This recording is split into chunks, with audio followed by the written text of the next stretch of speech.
안녕하세요. 사연에 빠지다의 DJ 민영입니다. 오늘도 두 개의 사연 준비되어 있으니까요. 구독과 좋아요 꼭 눌러주시고요. 그럼 오늘의 사연 바로 시작해 볼게요. 안녕하세요. 저는 30대 중반의 여성입니다. 결혼한 지는 3년 정도 되었고요. 아직 아기는 없습니다. 경기도 분당구에 살고 있고요. 저희 친정은 서울 강남에서 살다가 제가 고등학교 때 분당구로 이사를 왔습니다. 여기 시청자분들은 제가 이 유튜브 채널을 어떻게 알게 되었는지 궁금하시지 않은가요? 그건 제 친정엄마 덕분인데요. 제가 이번에 큰일을 좀 당하게 되었어요. 그런데 속상해서 친정에 가니 엄마가 이 채널을 라디오처럼 매일 틀어두시는 거예요. 그러면서 저한테 여기다가 네 사연 좀 보내보라고 하시지 뭐예요. 그래서 저도 이 형님들의 만행을 좀 고발해야겠다고 생각하고 컴퓨터 앞에서 이렇게 자판을 두드리고 있습니다. 오늘 제가 이렇게 사연에 빠지다의 사연을 보내게 된 이유는요. 저의 개념 없는 형님들 때문입니다. 저는 형님이 2명 있는데요. 그건 제가 3형제 중에 막내 아들에게 시집을 갔기 때문이에요. 저도 사실 첫째 아들에게 시집을 가고 싶었는데 제가 좋아했던 남자가 하필 막내 아들인 걸 어쩌겠어요. 저 역시도 딸만 둘인 집안에서 늦둥이 막내딸로 태어났습니다. 언니랑 한 10살 정도 차이가 나나 봐요. 사실 제 어머니는 몸이 아주 약하셔서 제 언니만 낳고 딸 하나로 자식을 오랫동안 못 낳고 계시다가 어렵게 저를 가지신 거거든요. 그래서 저희 부모님들은 저를 아주 금이야 오기야 애지중지 길러주셨죠. 그래서 모르는 사람들이 보면 저보고 막내딸로 자라나서 버릇이 없을 거라고들 선입견을 가지실 수 있는데요. 우리 부모님들은 애들 교육만큼은 똑부러지게 시키셨습니다. 그래서 저는 어릴 적부터 동네 할아버지 할머니께 인사하는 것부터 배우고 자랐어요. 저희 친정은 아주 엄청난 부자는 아니지만 꽤 잘 사는 축에 드는 집이에요. 그래서 저는 어릴 적부터 제가 하고 싶다는 학원이나 운동은 다 하면서 자랐습니다. 그중에서 제가 제일 오래 했던 것은 골프였어요. 지금도 골프는 어디 가서 꿀리지 않을 만큼 칩니다. 제 어머니가 박슬희 선수 팬이었거든요. 그래서 그 선수가 미국에서 현역으로 날릴 때 거기 가서 직접 응원도 하시고 그러셨나 봐요. 그러면서 저를 제2의 박세리로 만들겠다고 어머니는 아주 야심이 만만하셨습니다. 제가 정말 골프의 소질을 보이자 어머니는 점점 더 저한테 욕심을 부리셨습니다. 우리 딸, 엄마가 정말로 박세리 선수처럼 세계적인 골프 선수로 키우고 말 거야. 그러니까 우리 딸은 엄마가 하라는 대로 따라만 와. 알겠지? 엄마, 나 이제 골프하기 싫은데 재미도 없고 친구도 없고 나 다른 거 배우면 안 돼? 내 친구들은 다 수영장 다니는데 나 혼자서 골프 치고 있잖아. 나도 애들 따라 수영장 다닐래. 응? 엄마. 안 돼. 이제부터 네 길은 골프야. 그러니까 잔말하지 말고 엄마가 시키는 대로 해. 한 분야에서 성공하려면 그만큼 오랜 기간을 배워야 한다는 거 모르니? 더 이상 말하지 말고 얼른 골프장 갔다 오자. 엄마가 데려다 줄게. 저는 초등학교 4학년 때부터 대학 가기 전까지 골프 개인 교습이다, 선수 생활이다 이러면서 어머니의 욕심대로 끌려다닐 수밖에 없었어요.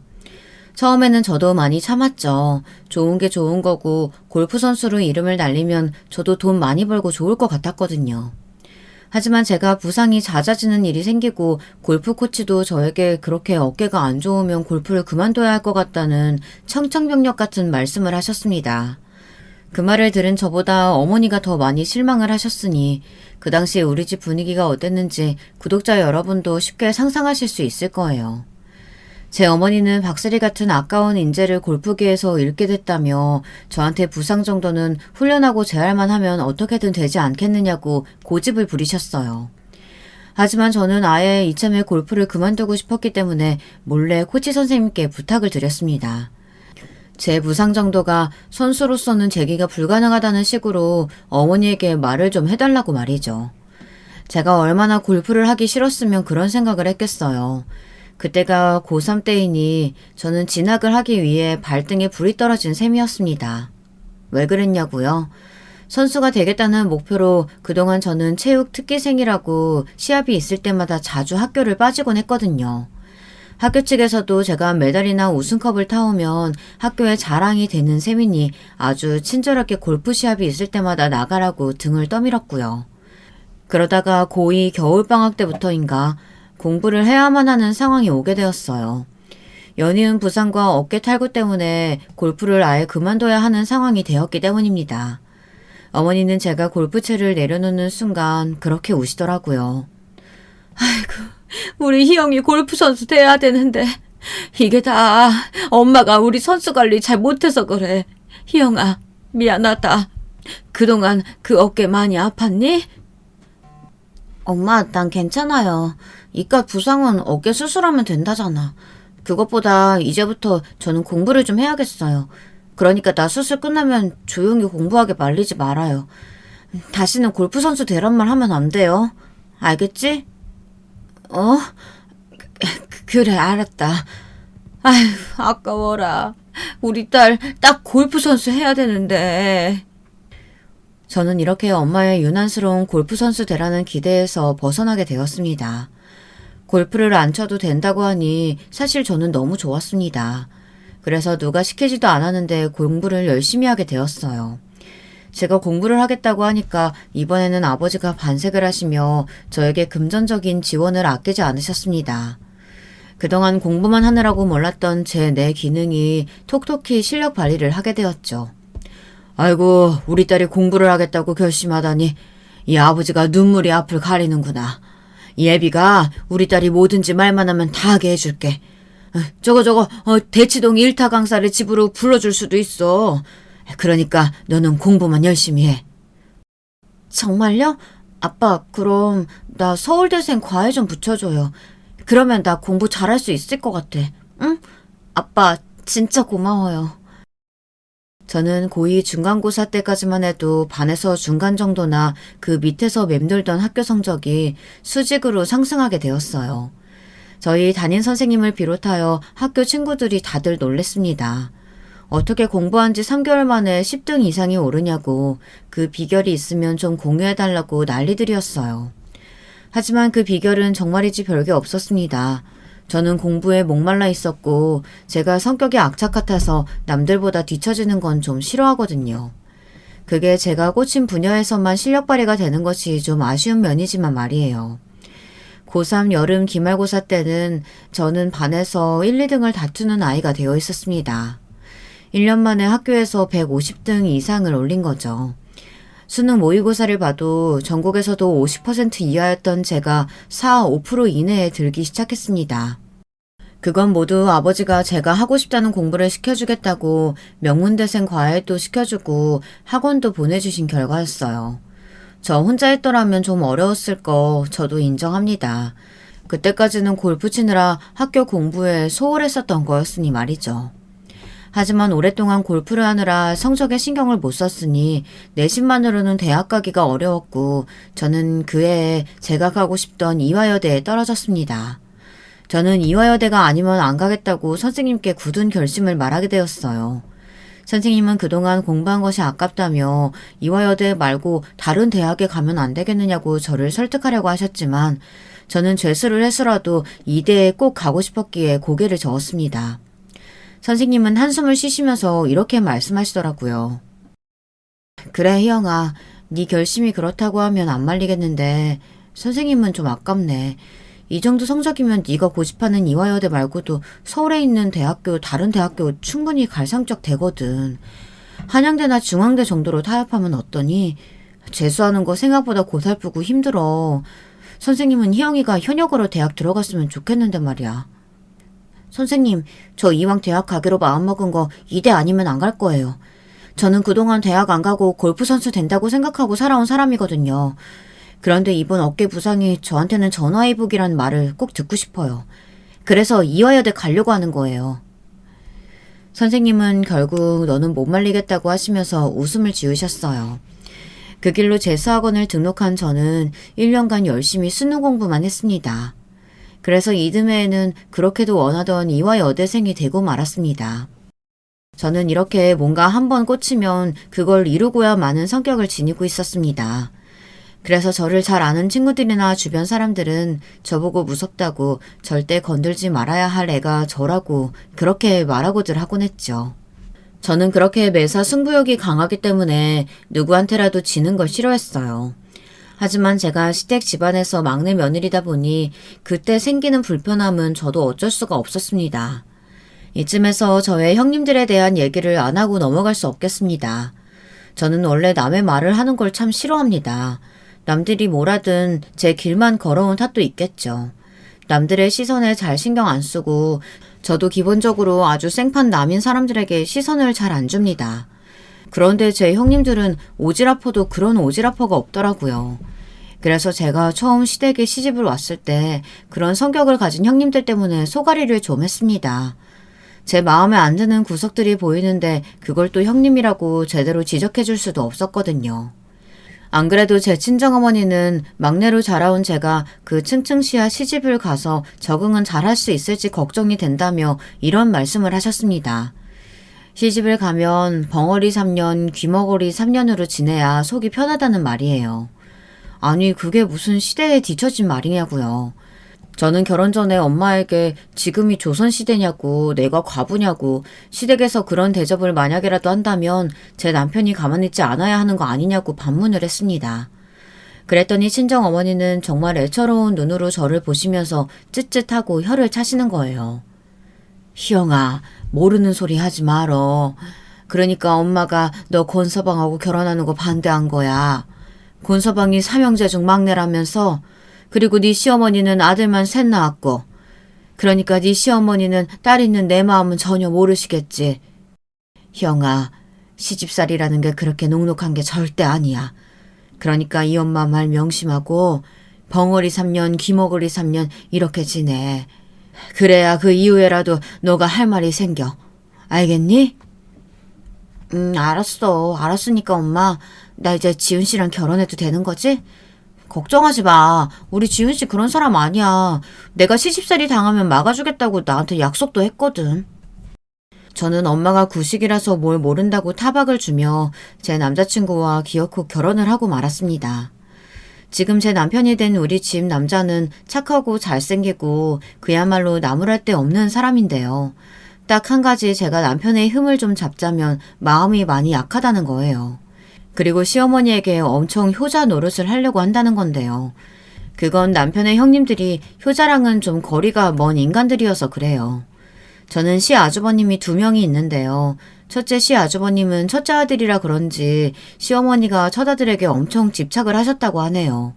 시어머니의 시어머니, 그러니까 남편의 시할머니가 아들 선호 사상이 엄청 심하셨다고 합니다. 그래서 시어머니는 첫째 아들을 낳고 나자 팔자가 폈다고 하며 마음을 푹 놓으셨다고 하더라고요. 그러면서 자연히 첫째 시아주버님을 완전히 금이야 오기야 길렀다고 하시더라고요. 그래서인진 몰라도 우리 첫째 시아주버님은 뭐랄까 좀 자기밖에 모르는 이기적인 사람입니다. 자기가 집안 장남이라는 권위의식에 좀 쩔어있기도 했고요. 여러분도 듣기만 해도 얼마나 재수없을지 상상이 가시나요? 물론 제가 처음부터 이 인간들의 본성을 알아채지는 못했어요. 남편에게 시집 오고 시간이 좀 지나서 알게 된 사실들이죠. 그리고 둘째 시아주버님은 우리 남편을 무슨 종놈 부리듯이 부려먹었던 거예요. 아주 어릴 적부터 막내야 막내 동생아 하면서 자기 손으로는 뭐든 안 하려고 하고 제 남편만 시켜먹으려 드는 아주 나쁜 놈이었습니다. 그럼 또 우리 남편은 심약하니까 형이 시키는 대로 뭐라고도 못하고 다 해주었다는 거예요. 그게 어릴 적에나 좀 그러던지 우리 남편도 결혼하면 한 집안 가장인데 좀 달라져야 하잖아요. 그런데 결혼을 하고 나서도 둘째 씨 아주버님은 제 남편을 무슨 꼬봉 부리듯이 가만히 앉아서 손가락으로 부려먹으려고 드는 거예요. 첫째 씨 아주버님보다 더 나쁜 놈은 바로 이놈이었습니다. 지금도 그 인간 같지 않은 것들을 생각하니 막 열불이 올라오려고 하네요. 이렇게 남편의 형들이 인성이 좋지 않다 보니까 덩달아 손이 동서들 역시 저한테 함부로 막대해도 된다고 생각을 했나 봐요. 첫째 형님은 자기 남편 닮아서 자기는 큰며느리라고 하며 시어머니 사랑을 독차지하려고 하는 인간이었고요. 둘째 형님은 손 하나 까딱도 안 하면서 시댁에서 잘 때 저한테 전화해 자기네 방으로 불러 불 끄고 가라는 식의 그런 고약한 심보를 가진 여자였습니다. 정말 끼리끼리는 사이언스라고 하더니 어떻게 짝을 만나도 꼭 지들 같은 여자들을 만나는지 나중에는 정말이지 싹 다 때려주고 싶을 정도였어요. 그렇게 따진다면 뭐 저 역시 만만한 막내 며느리는 아니었죠. 처음에는 상황이 돌아가는 꼴을 좀 보면서 참긴 했지만 저도 이 인간들의 속내를 다 알고 나서는 마냥 참지만은 않았거든요. 하지만 저는 처음부터 제 친정어머니에게 이 인간들의 만행에 대해 가볍게 입을 놀리지는 않았어요. 제 성격이 제가 알아서 해결하는 스타일이었지 엄마에게 쪼르르 달려가서 이른다거나 하는 건 비겁잖아 하는 짓이라고 생각했거든요.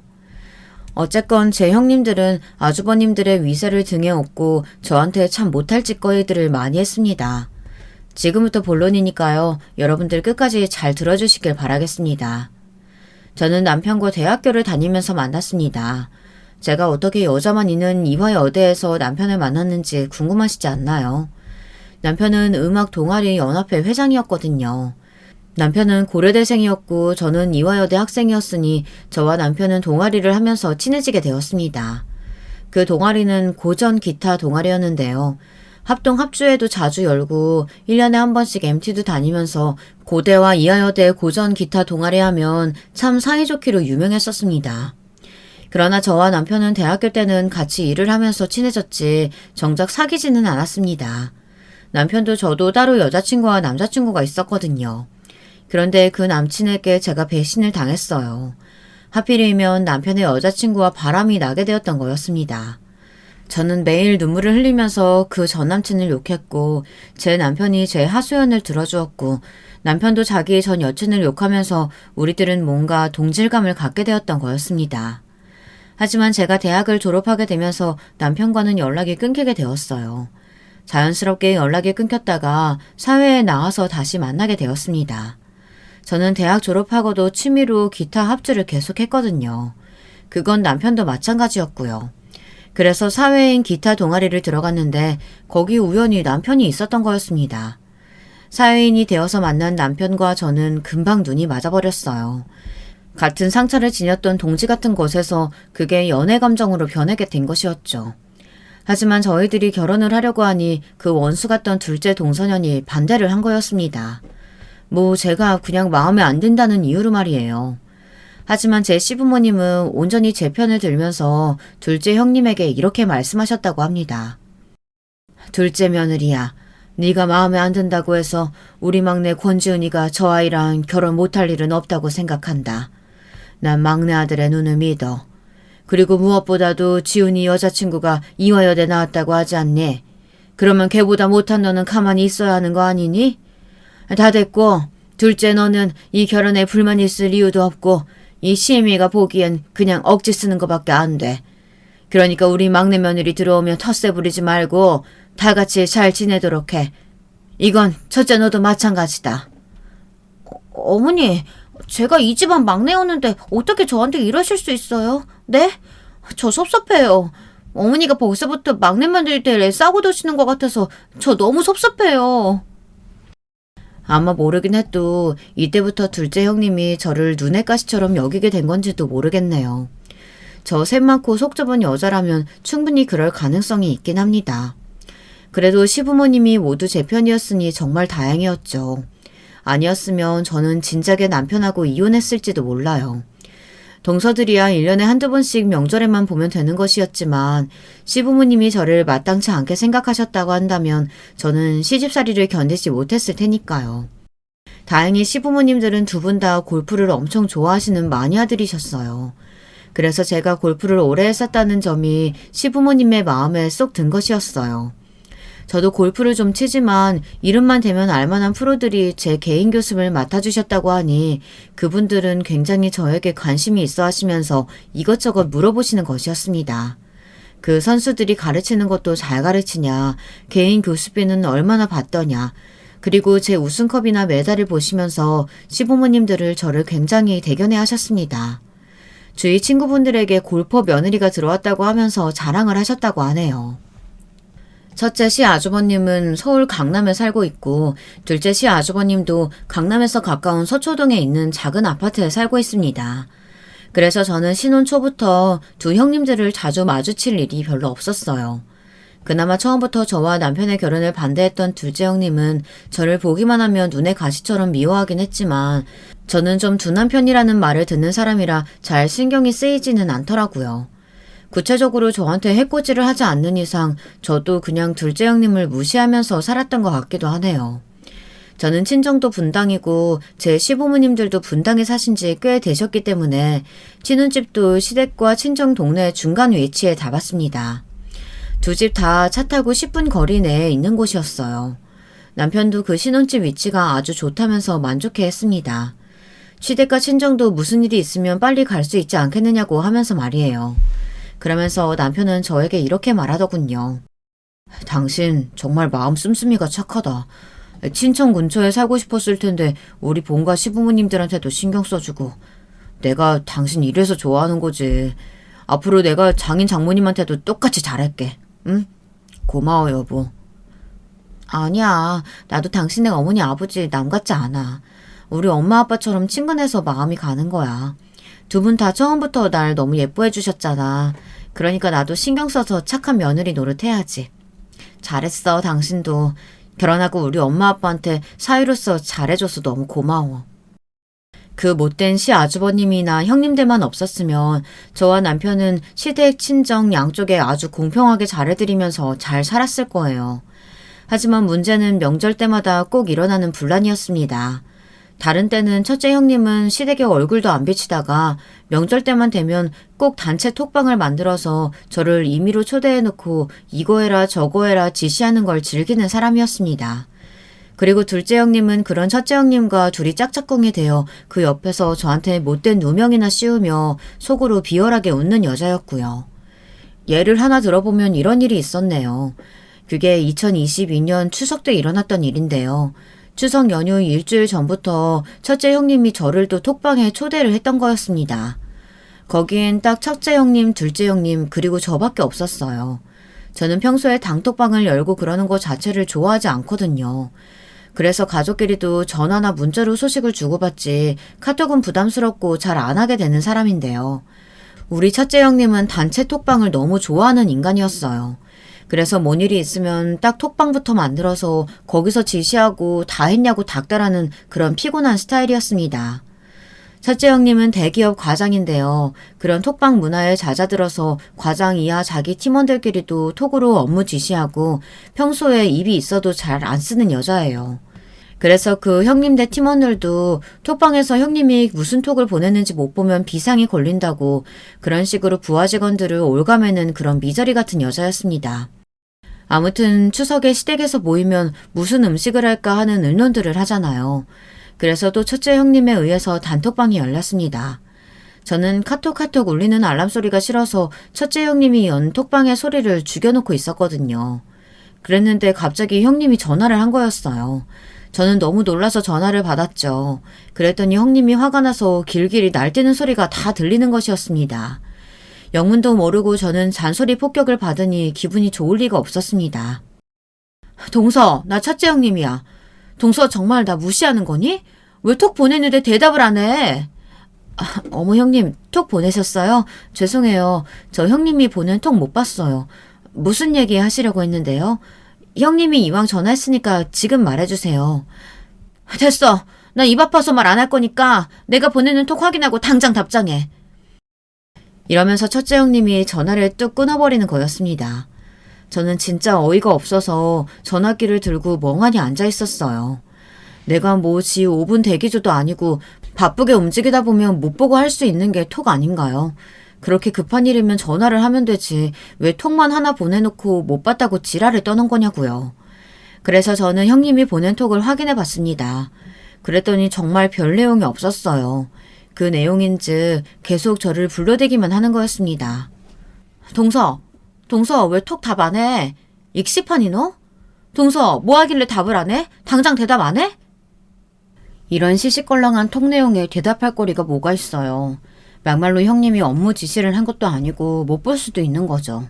사실 저도 형님이 하도 톡 집착증이 있어서 대답해주기 싫을 땐 정말 익십하기도 합니다.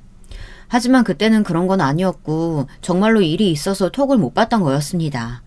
그래서 저는 형님에게 톡 답장을 했습니다.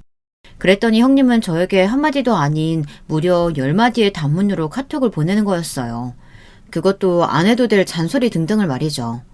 그래서 저는 형님에게 죄송하다고 사과를 몇 번씩이나 해야 했어요. 그것도 진짜 배알이 꼴렸지만 정말 가관이었던 건 형님의 그 다음 말이었어요. 동서, 다음부터는 내가 톡하면 째깍째깍 답해. 안 그러면 내가 정말 화가 나서 무슨 소리를 할지 몰라. 알았어? 뭘 시키려면 대답을 제깍제깍 하는 아랫사람이 좋잖아. 동서는 내 아랫사람이지 내가 편히 봐줘야 할 윗사람이 아니야. 그건 알아도. 이 톡을 보자 저 역시 사람인지라 열이 뻗치더라고요. 그래서 네 한마디로 그날은 톡 대답을 절대 하지 않았어요. 그리고 형님이 해오라던 추석 대비 음식 재료 장보기를 깜빡하고 못했다고 했습니다. 그랬더니 형님은 또 정신을 잃을 만큼 소리를 지르는 것이었어요. 그 여자는 정말 분노 조절 장애가 확실한 것 같아요. 저는 형님이 소리를 지르던 말던 마음속으로 명상을 했습니다. 저건 도라이다. 미친년이 소리 지르는 거라고 말이에요. 그랬더니 참 신기하게도 하나도 화가 나지 않는 거였습니다. 그저 건성으로 내내 하는 것이 결혼 3년 만에 터득이 되는 것이었어요. 그런데 더 얄미운 건 둘째 형님이었어요. 제가 첫째 형님이 소리를 지르던 말던 별 타격감이 없어 보이자 둘째 형님이 중간에 나서서 저를 비꼬면서 첫째 형님과 이간질을 시켜버리는 것이었습니다. 어떻게 했는지 아세요? 둘째 형님은 눈을 매섭게 치켜뜨면서 형님하고 저한테 이런 말을 하는 것이었어요. 형님, 막내 동서가 있잖아요. 형님이 왜 이렇게 화가 났는지 그 자체를 인식을 못하고 있는 거예요. 자기 딴에는 그게 뭔 잘못이냐고 말하고 있는 거죠. 말은 안 하지만 우리 막내 동서 평소에 형님한테 묵은 감정이 참 많았나 봐요. 안 그래 동서? 그러니까 그렇게 형님이 화가 났어도 못 들은 척하고 있는 거 아니겠어? 뭐라고? 그게 정말이야? 너는 막내 주제에 네가 뭘 잘났다고 내 말을 무시해? 형님, 저 그런 거 절대로 아니에요. 저 진짜 억울해요. 둘째 형님 하는 소리가 진짜 제 속마음은 아니에요. 둘째 형님은 무슨 말을 또 그렇게 하세요? 그래놓고 제가 아니라고 하면 아님 말고 하는 식으로 꼬리 자르시려는 거잖아요. 시집 온 첫 해에는 저도 뭘 몰라서 악독한 두 형님에게 당하기만 했었어요. 하지만 이제는 저도 결혼 3년째가 되다 보니 하고 싶은 말을 하고 살아야지 안 그러면 제가 화병 나서 죽을 것 같더라고요. 워낙에 저도 운동하던 사람이다 보니 속을 감춘다던가 음모를 꾸미는 거하고는 거리가 먼 성격이었어요. 그냥 확 내지르고 미안한 건 딱 미안하다 사과하고 맺고 끊는 게 확실한 성격이죠. 이렇게 첫째 형님이 길길이 날뛰면 시어머니께서 오셔서 중재를 해주시는데요. 제가 워낙 시댁이랑 왕래가 더 있다 보니 시어머니도 팔은 안으로 굽는다고 제 편을 좀 더 드시는 거예요. 예, 첫째야. 교양 있게 네가 막내 좀 용서해라. 그리고 얘가 일부러 장을 안 받겠어? 막내 며느리가 사실 나랑 의논했었고 내가 아무것도 장 봐올 필요 없다고 했어. 그냥 우리 집에 있는 걸로 해먹으면 되지. 추석 음식이 뭐가 그렇게 중요하니? 손님이 올 것도 아니고 가족끼리 먹을 텐데. 우리 집은 제사도 안 지니니까 간단하게 먹자고 이 시애미가 그랬어. 시어머니가 이렇게 나오시니 첫째 형님은 저에게 더 화를 내기도 뭐하고 해서 그냥 씩씩거리면서 아주버님에게 달려가 쪼르르 이르는 겁니다. 그러면 또 첫째 아주버님은 밖에 나와서 지 와이프 편을 막 들어줘요. 여러분들 이 상황 엄청 웃기지 않으신가요? 아니 애초에 잘못한 게 누군데요. 잘 알지도 못하면서 그냥 저를 까내리려고 자기 남편까지 동원하는 꼬락서니가 너무 웃기고 보기도 싫었어요. 그래도 시댁의 평화를 위해서 결국은 제가 사과하고 끝나는 엔딩이 펼쳐지는 것이죠. 그러면 전 친정에 와서는 하나도 내색하지 않고 평정심을 갖고 잘 먹고 잘 지내다 집에 와서 남편과 이야기를 하는 것이었습니다. 이번 추석에도 이런 일이 있었다고 그렇게 제가 남편에게 말하니 남편은 정말 저한테 미안하다고 사과를 하는 거예요. 그런데 그러면서도 자기 형들에게는 대들 생각도 못 하더라고요. 어릴 적부터 형들이 하라는 대로 해와서 그런 건지 남편은 자기 형들이 무섭다는 것이었어요. 저는 솔직히 그런 인간들 하나도 안 무섭거든요. 제가 운동을 하면서 배운 것 한 가지는 골프할 때는 집중력이 필요하거든요. 그래서 저를 싫어하는 야유를 하는 갤러리들이 있어도 꿈쩍을 안 해야 좋은 성적을 거둘 수가 있어요. 그래서 전 아무래도 형님들이 아무리 저에게 나쁜 소리를 짓거려도 그냥 무덤덤했던 것 같아요. 그리고 첫째 시 아주버님은 자기밖에 모르니까 자기 기준으로 첫째 형님이 잘못했다 생각하면 형님에게도 똑같이 뭐라고 하는 인간이었는데요. 이기적이긴 해도 좀 공평하다는 생각이 들 수도 있는데 둘째 시아주버님은 우리 남편을 완전 종부리듯 하는 못된 인간이라서 무조건 제 남편에게 야단을 치는 겁니다. 제가 병양 무인하고 형님들 말에 토를 다는 건 제 남편이 멍청해서라고 막 심한 말을 마구 던지는 미친 인간이었어요. 솔직히 제가 병양 무인한 건 아는데 제가 말대답을 하게 된 건 형님들이 저를 나쁜 년으로 몰아세우니까 저도 억울해서 말이 길어지는 거거든요. 그딴 사람 모함하는 말투나 행동도 좀 안 하면 저도 얌전히 가만히 있을 텐데 말이에요. 자기한테 돌 던지는데 맞고 가만히 있는 사람은 눈이 멀었거나 바보이거나 둘 중 하나잖아요. 저는 그런 사람이 아니니까 제 변호도 좀 하게 되는 건데요. 그걸 가지고 형님들은 그렇게 말대답한다고 지랄들을 해대더라고요. 그래서 제 남편은 제가 형님들과 싸우기라도 하려고 하면 그 자리에서 저를 데리고 나와 숨 돌릴 시간을 주거나 피해버리려고 합니다. 그런데 저는 그런 남편의 방법도 솔직히 마음에 들진 않았어요.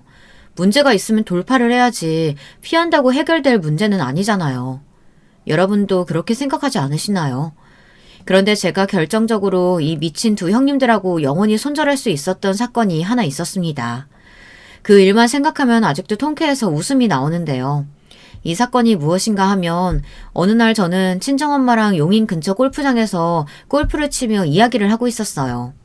저희 어머니는 골프를 아주 좋아하시는 분인 거 앞서서 말씀드렸잖아요. 그래서 저는 쉬는 날에는 무조건 시어머니나 친정어머니랑 함께 골프를 치러 나간답니다. 시부모님은 부부 동반 골프 친구분들이 계시는데 시어머니는 저랑 쉬는 것이 더 마음 편하고 좋다고 저를 자주 부르시는데요. 그날은 친정엄마하고만 같이 나갔었어요. 그렇게 라운딩을 돌고 있는데 거기서 우연히 제 얄미운 두 형님을 마주치고 말았던 겁니다. 형님들은 제 결혼식 때 이해엔 제 친정엄마 얼굴을 본 적이 없으니 친정엄마 얼굴을 완전히 까먹고 있었던가 봐요. 그래서 제가 웬 중년 부인하고 같이 골프 치러 다니는 것을 보고 저를 그 골프장에서 알바하는 캐디로 착각을 한 거예요. 사실 엄마하고 같이 골프를 칠 때는 제가 서비스로 엄마 골프 가왕을 들어줄 때도 있거든요. 그리고 엄마한테 개인 교습하느라고 아이언도 잘 들고 있고요.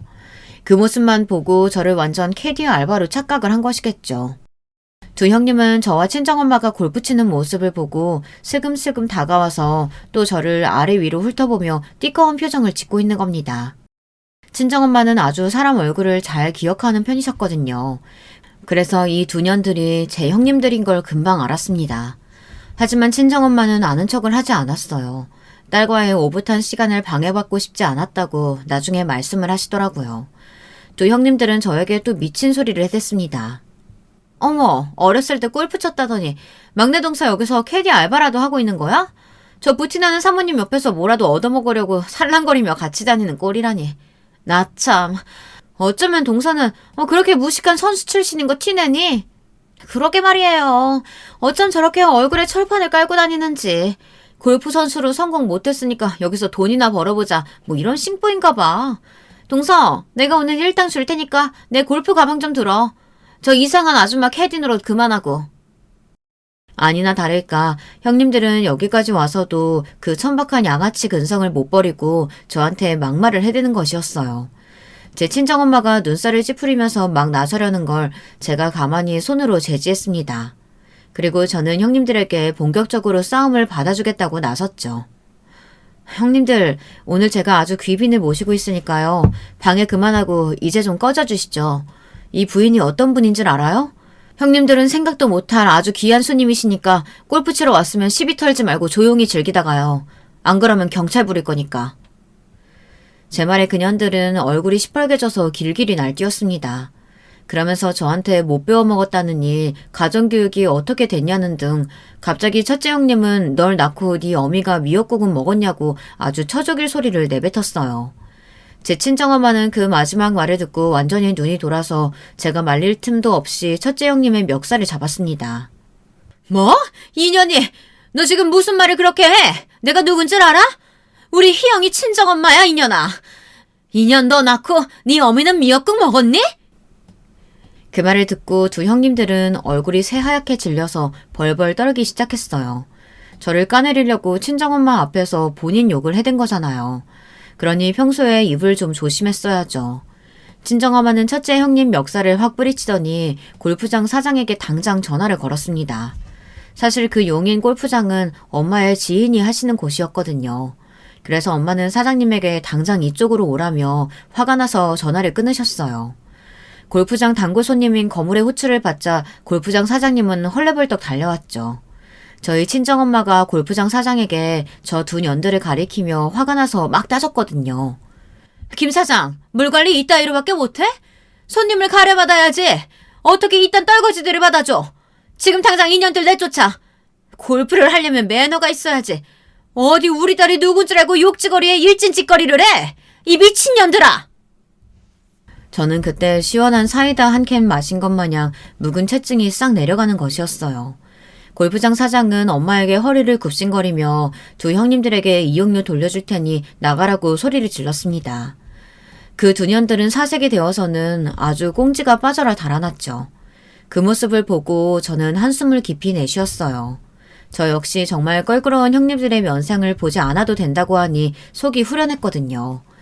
제 엄마는 당장 저를 붙잡고 그동안 형님이란 년들이 저한테 그런 막말을 하게 내버려뒀냐고 하며 따지듯이 말씀하셨어요.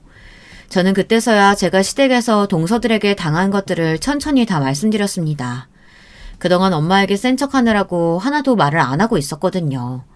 그리고 저도 그년들한테 당하고만 있지는 않았다고 엄마에게 변명을 했어요.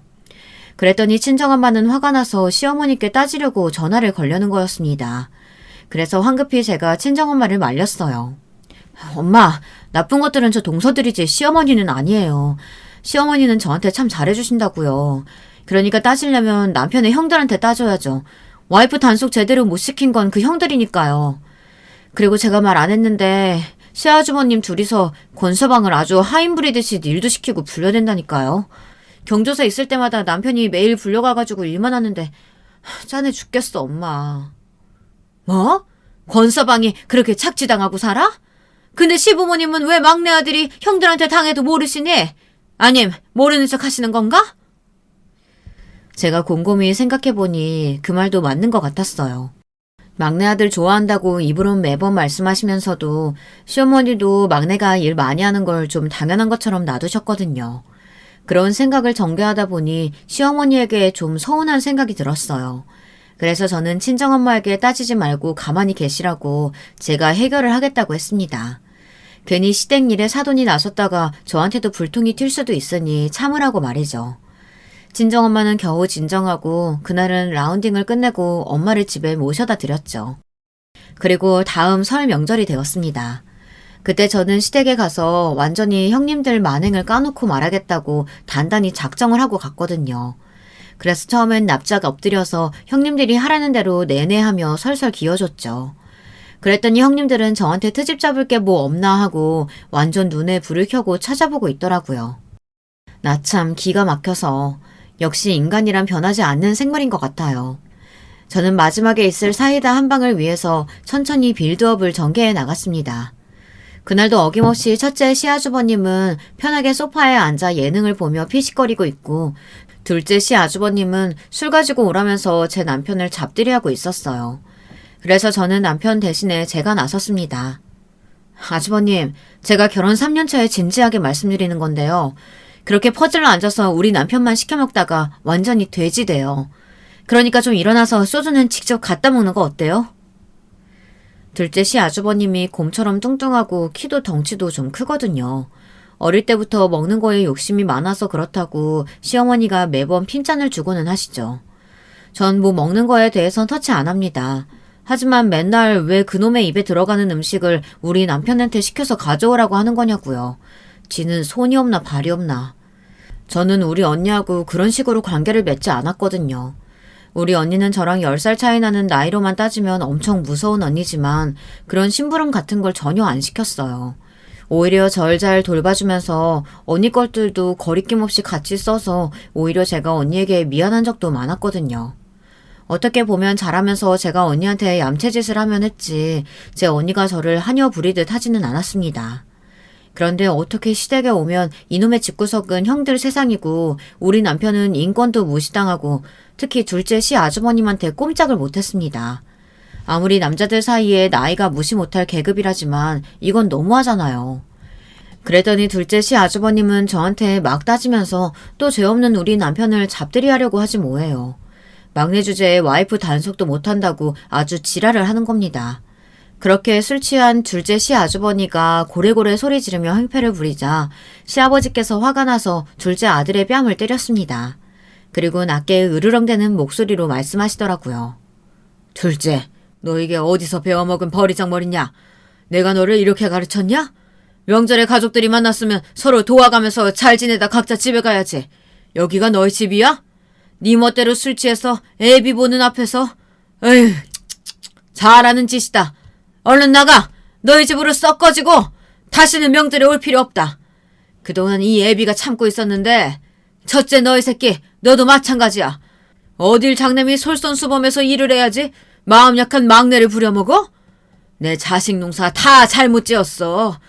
아이고 이 개새끼들아. 판송물 써오기 전에는 니들도 니들 와이프들도 다시 우리 집에 얼씬도 마라. 저는 제가 복수를 하기도 전에 시아버지께서 이렇게 나서실 줄은 꿈에도 몰랐습니다. 이게 어떻게 된 일이지 하고 어안이 벙벙해서 저는 조용히 돌아가는 상황만 봤어요. 둘째 시아주버님은 술이 확 깼는지 주섬주섬 짐을 챙겨서 둘째 형님이랑 조카 애들을 데리고 자기 집으로 도망을 치더군요. 시어머니가 그래도 아들이라고 둘째가 뭔 죄냐고 말씀하셨지만 시아버지는 눈을 부릅뜨면서 시어머니께도 버럭 소리를 지르시는 겁니다. 우리 시아버지가 원래는 진짜 안 그러는 분이시거든요. 목소리도 조용하고 점잖아서 다른 친구분들이 다들 시아버지를 선배님이라고 농담삼아 부르신다고요. 그런데 그날 저는 결혼하고 시아버지의 이런 극대노한 상태를 정말 처음 봤습니다. 내가 그 용인 골프장 김 사장한테 얘기 듣고 얼마나 창피했는지 알아? 저 첫째 둘째 며느리가 안사돈이랑 셋째 며느리가 골프 치는 데 가서 깽판 놓고 미친 소리 하다가 안사돈한테 혼났다고. 그 말을 듣고 내가 저 새끼들이랑 며느리 같지도 않은 저것들 한번 혼쭐 내려고 계속 벼르고 있었어. 당신은 집안에서 그런 일이 있었는데도 왜 모르고 있는 거야? 우리 막내 며느리가 얼마나 마음고생했는지 알기나 해? 아니 이게 무슨 소리야? 첫째 며느라, 너 어디 입 있으면 말 좀 해봐라. 그런 일이 있었니? 아니 왜 입이 붙어버린 거야? 말 한마디 못하고. 너 이 시애미 앞에서도 싸가지 없이 말 잘하지 않았니? 아니 어머니 그게 아니고요. 그런 적은 있긴 한데요. 지금 말씀드린 사항은 아니지 않나요? 그래, 있긴 있었단 소리구나. 그래서 안사돈한테 죄송하다고 사과는 드렸어? 막내, 네가 얘기해봐라, 응? 저는 일부러 풀이 잔뜩 죽은 얼굴로 고개를 저었습니다. 그랬더니 시어머니는 곧바로 첫째 형님 뺨을 세게 때리셨어요. 물이 쫙 끼얹어지는 듯 분위기가 싸해졌습니다.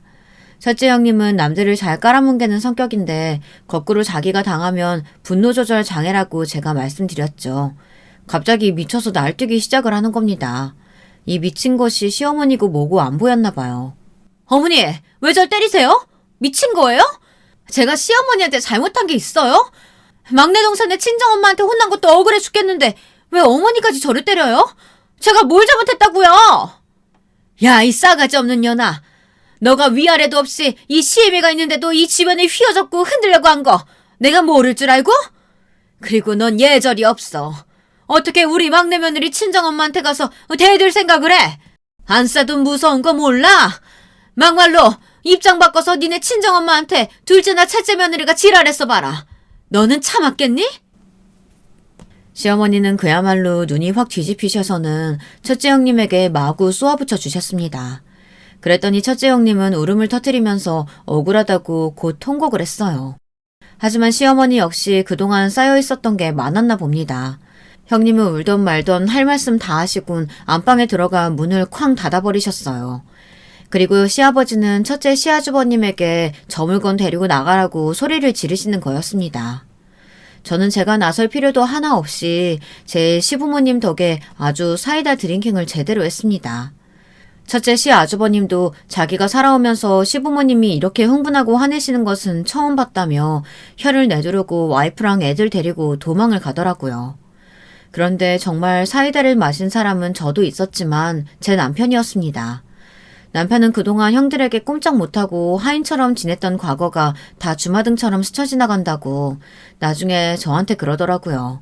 시댁에서 시부모님 앞에서는 센 척하느라 꾹꾹 눌러 참았다고 하면서 명절 지나고 집에 와서 본물 터지듯이 제 앞에서 엉엉 우는 것이었습니다. 저는 말없이 남편을 위로해 주었어요. 그동안 얼마나 하고 싶은 말이 많았겠습니까. 막내라는 이유로 형들에게 착취며 가스라이팅 당하고 인격 모독 당하면서도 꾹 참았으니까요. 그러면서 저는 이제부터 바보같이 참지 말라고 형제들 사이에서도 어느 정도 공평한 게 있어야 한다고 남편한테 말했어요.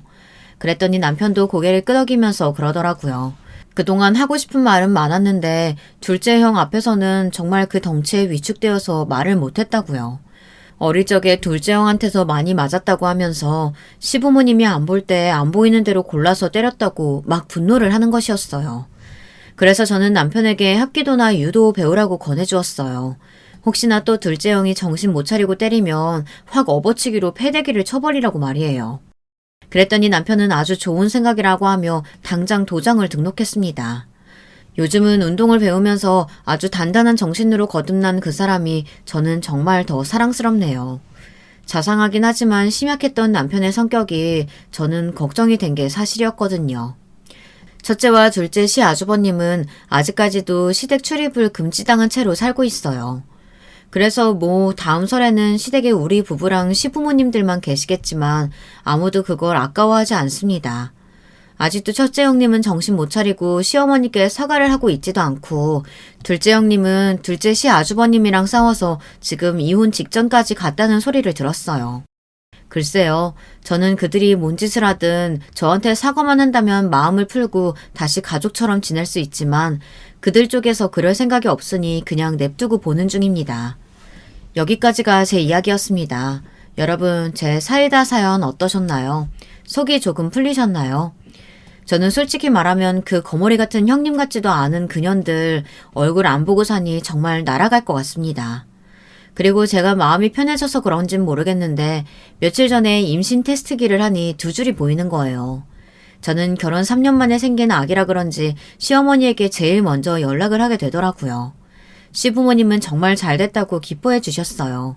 그리고 물론 제 남편도 너무 좋아했고요. 벌써부터 딸인지 아들인지 궁금하다고 하며 좋아하는 남편 얼굴을 보니 너무 다행이라는 생각이 들더라고요. 여러분들도 저처럼 시댁 동서들이 혹시나 못살게 군다면 참고 살지만은 마시라고 말씀드리고 싶네요. 제 우여곡절 많은 사연은 이만 여기서 마칠게요. 긴 글 읽어주셔서 감사합니다. 여러분, 두 번째 사연 시작하기 전에 좋아요, 구독 꼭 눌러주실 거죠? 그럼 두 번째 사연 바로 시작합니다. 안녕하세요. 저는 현재는 서울 강남에 거주하고 있는 50대 초반 여자입니다. 요즘 시간이 많아 여유로울 때가 많은데 그럴 때마다 유튜브에서 사연을 자주 듣고 있어요. 감동적인 사연엔 저도 눈물을 흘리고 통쾌한 사연엔 혼자 웃기도 하면서 즐기고 있습니다. 맨날 듣기만 하기가 미안해서 저도 사연을 제보하려고 해요. 다들 그렇지만 우리 인생이 정말 쉽지 않잖아요? 잘 살다가도 아니고 인생이 왜 이러나 싶다가도 참 재밌기도 하고 저는 요즘에 그래서 인생에 대해 생각을 많이 하게 되더라고요. 제 인생도 정말 순탄치 않았고 어찌 보면 평범하지 않던 얘기라 제 사연을 듣는 여러분들은 즐겁게 들으실 수 있을 거랍니다. 저는 어려서부터 생각해보면 참 특이했던 것 같은데요. 일단 초등학교 때부터 아니 그 전부터 우리 집은 가난해서 동네에 있던 옥탑방에 부모님과 저 그리고 여동생까지 넷이 살았어요. 화장실을 제외하면 부엌과 같이 쓰는 거실 하나 그리고 방 하나가 있었는데 방이 있으나마나 사실 문이 미닫이라 열어놓고 살아서 하나의 방이라고 생각하면 될 것 같아요. 진짜 좁았고 불편했지만 돈이 없으니 그 작은 옥탑방에서 넷이 살았답니다.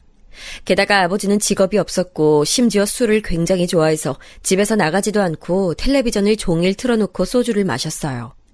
저는 동생과 학교에 가려고 집을 나가면서 분명히 아빠가 누워서 소주를 마시는 것을 봤는데 학교하고 집에 와도 아빠는 그대로 텔레비전을 보며 소주를 마시고 있었어요. 그나마 다행인 것은 이걸 다행으로 말해도 되는 걸까요? 아빠는 술주정은 또 없어서 조용히 혼자 술만 마시곤 했습니다. 초등학생이던 저는 학교에서 돌아오면 밥을 차려서 아빠와 동생에게 밥을 차렸고 청소도 하고 빨래도 하면서 엄마를 기다렸어요. 엄마는 많은 일을 하셨는데 시장에서도 일하시고 세탁소에서도 일하시고 일을 쉰 적이 없습니다. 쉬는 날도 없이 일주일 내내 일하셨는데 그렇게 뼈 빠지게 일한 돈으로 아버지가 술을 마시는 것 보면 저는 너무 화가 나서 아버지에게 서서히 마음의 문을 닫게 됐어요. 물론 아버지가 처음부터 그렇게 집에만 있었던 것은 아니고 공사장에서 일하시다 다리가 깔려 크게 다치셨는데 우리 집에 돈이 없어서 치료를 제대로 하지 못했습니다. 그래서 다리가 불편해서 제대로 걷지도 못하셨기 때문에 아버지가 일을 못하던 건 당연한 거였는데 어린 마음에 엄마가 너무 고생하는 걸 아니까 너무 속상해서 아버지한테 좀처럼 마음을 여는 게 쉽지 않았어요. 물론 아버지 다리를 생각하면 너무 가슴이 아파서 아버지를 원망한 것은 아니고 그냥 내가 빨리 자라서 돈을 벌어야겠다고 생각했습니다. 그렇게 저는 고등학교를 졸업하고 졸업식도 하기 전에 아르바이트를 구했는데 카페에서 일하게 됐어요. 친구들은 대학 입학을 앞두고 노느라 바빴지만 저는 어차피 대학 진학에는 관심도 없었고 갈 형편도 아니라 무조건 취업이 목적이었습니다. 그렇게 노량진에 있는 어떤 카페에서 일하게 됐는데 저는 월요일부터 토요일까지 오전 7시부터 12시까지 일을 하게 됐어요. 노량진이라 공부하는 사람들이 매우 많았고 우리 카페도 마찬가지로 대부분 손님이 고시생이었는데 단골이 매우 많았습니다. 거의 매일 오는 손님들이 많아 저도 자연스럽게 얼굴을 외우게 되었고 그러다 친해진 손님들이 많았어요. 졸업식을 하고 저도 슬슬 취업할 회사를 찾고 있었는데 자취할 비용이 없어서 집에서 다녀야 해서 알아봤는데 도저히 괜찮은 곳이 없었습니다. 마침 카페 사장님이 제가 일을 친절해서 손님들이 좋아한다며 저에게 오후에도 일해달라고 하시더라고요. 그래서 저는 당분간 회사에서 제대로 취업하기 전까지는 카페에서 일해야지 생각하고 더 오랜 시간 카페에서 일하게 됐습니다. 단골 손님 중에 사법곤시를 준비하던 손님들이 압도적으로 많았는데 그분들은 하루에도 몇 번이나 커피를 드셔서 우리 카페에 자주 들리시곤 했어요. 그러다 상훈이라는 오빠와 특히 친해졌는데 그 오빠도 사법고시생이었고 우리 카페에 하루에 적어도 2번은 들리던 사람이었습니다. 항상 올 때마다 커피를 진하게 타달라고 했던 분이라 제가 신경을 많이 썼던 손님인데 친해져서 얘기를 나눠보니까 생각보다 더 다정하고 심지어 유머 감각까지 있어서 어느 순간 제가 오빠가 카페에 오는 것을 기다리고 있더라고요. 오빠도 제가 마음에 들었는지 사장님한텐 저 없는 날에는 언제 출근하냐고 묻기도 했다고 합니다. 그렇게 우리는 자연스럽게 연애까지 이어졌는데 사실 오빠도 공부하는 학생이었고 저는 아르바이트 월급을 우리 집에 다 가져다 주어야 해서 저는 그렇게 풍족하게 연애하진 못하겠지 생각했습니다. 그런 상황에 불만이 있었던 것은 아니고 그냥 당연하게 생각했는데 사귀고 나서 알게 됐는데 오빠는 집이 꽤 여유 있는 집이었어요. 그래서 공부 비용도 넉넉하게 지원받을 수 있었고 우리는 사귀면서도 보통 제 또래의 연애와는 확실히 넉넉하게 할 수 있었습니다. 저는 집안 사정이 안 좋아서 카페를 최대한 빠지지 않고 일하려고 했었는데 다행히도 오빠가 그런 저를 이해해줬고 또 본인도 공부해야 하니까 시험이 임박해서는 어디 가지 않고 노량진 안에서만 있었어요. 그러면 저는 집에서 남자친구가 먹을 도시락도 싸서 가져다주고 카페 오면 몰래 쿠키도 더 챙겨주면서 그렇게 사법고시를 보는 오빠를 기다렸죠. 그런데 역시 고시는 고시더라고요. 오빠는 저와 사귀며 총 3번을 시험에서 떨어졌는데 공부를 하지 않던 것도 아니고 열심히 하는데 떨어지니까 본인도 너무 속상해하고 저도 옆에서 보면서 많이 가슴이 아팠습니다. 그리고 저는 오빠가 그렇게 시험에 낙방하는 동안 회사에 취업하게 됐는데 서울에 있는 큰 중소기업에 격리로 합격해서 다녔어요. 집에서도 멀지 않았고 확실히 직장이라 카페보다 많은 돈을 벌기도 해서 집안 살림도 조금이나마 나아졌던 기억이 납니다. 그래도 우리 집은 여전히 가난해서 이사는 꿈도 꾸지 못했고 엄마는 식당에서 일하셨고 아빠는 집에서 술만 드셨어요. 동생은 서울에 있는 전문대학에 가게 되었는데 학자금은 다 대출을 받았고 본인의 용돈은 본인이 알아서 벌어서 쓰고 있었습니다. 그래도 저와 동생이 성인이 되니 그나마 형편이 좀 나아지지 않았을까 생각했는데 아버지는 보란듯이 주량이 점점 늘어나서 나중엔 물처럼 술을 드시곤 했어요. 엄마는 그런 아빠가 안쓰럽고 불쌍하다고 아빠를 이해하지 못하는 저한테 오히려 화를 내셨습니다. 저는 아빠가 다리가 온전치 않은 것도 알고 있고 본인이 누구보다 힘든 것도 알지만 그래도 아빠가 힘을 내서 술을 더 마시지 않고 건강하게 살았으면 좋겠다고 한 건데 엄마의 반응이 되게 서럽더라고요. 그래서 집에 가기가 싫어서 회사에서 일부러 야근도 하고 많이 머무르다 보니까 되게 자연스럽게 실적도 늘어났고 위에서도 저를 좋게 봐주기 시작했습니다. 그래서 회사에서 퇴근하면 자연스럽게 남자친구를 보러 가고 밤늦게 집에 들어갔다가 다음날 일찍 나오는 그런 생활을 반복했는데 다시 한번 남자친구의 고시 날짜가 다가왔어요. 저는 이번에도 열심히 한 것을 누구보다 잘 알고 있으니 떨지 말고 본인의 실력을 보여주고 오라고 했고 남자친구는 마침내 이번 시험에서 합격하게 됐습니다. 남자친구와 합격 확인을 하고 나서 사실 막 엄청 좋아서 날뛰기보다는 저도 오빠도 믿기지 않아 한동안 멍했던 것 같아요. 그러다 합격이 점점 현실로 다가와서 둘이 끌어안고 엉엉 울었습니다. 오빠는 집에 가고 저도 집에 와서 엄마한테 남자친구가 드디어 사법고시에 붙었다고 했더니 엄마도 매우 좋아하셨어요. 저도 너무 기뻐서 월급을 받고 많은 돈을 빼내 고가의 선물을 하기도 했습니다. 남자친구가 그동안 얼마나 고생했는지 바로 옆에서 보면서 알았으니 소식을 듣고 어찌나 기뻤는지 모르겠어요. 합격한 남친을 보고 저도 자극을 받아 열심히 보험 영업하며 살고 있었는데 사실 제 동생이 저에게 조심스럽게 말했습니다. 언니, 상훈 오빠 사시 합격한 건 너무 잘 됐는데 난 그냥 좀 걱정돼. 뭐가? 아, 고시 합격하면 여자친구 버리고 다른 여자 찾아가는 사람들 때문에? 응, 그런 사람 한두 명 본 거 아니잖아. 언니가 상처받을까봐 그게 무섭지. 저는 동생의 말을 듣고 많은 생각을 하게 됐는데 아무리 생각해도 제가 먼저 헤어지자고 해야 할 것 같더라고요. 사실 이대로 계속 사귄다면 결혼 얘기가 나올 것 같은데 저는 객관적으로 생각했을 때 우리 집 사정과 남자친구네 집안을 생각했을 때 오빠네 집안에서 우리를 허락해주지 않을 것 같았습니다. 그 부분에선 당연하다고 생각했어요. 가난해서 변두리 옥탑방에서 넷이 사는 가족과 서울 강남에서 대대로 잘 사는 집이 어떻게 결혼할 수 있겠습니까? 서운하진 않았지만 그때 가서 상처받을 바엔 내가 먼저 싹을 잘라버리는 것이 저에게 훨씬 좋다고 생각했습니다. 하지만 제가 그렇게 말하기도 전에 남자친구에게 뜻밖의 프로포즈를 받게 됐어요. 저는 연수원에서 나오고 제대로 자리 잡고 나면 말하려고 했는데 오빠는 성격이 급해서 저에게 결혼하자고 했는데 저는 솔직히 좋다기보다는 당황스러운 마음이 훨씬 컸습니다.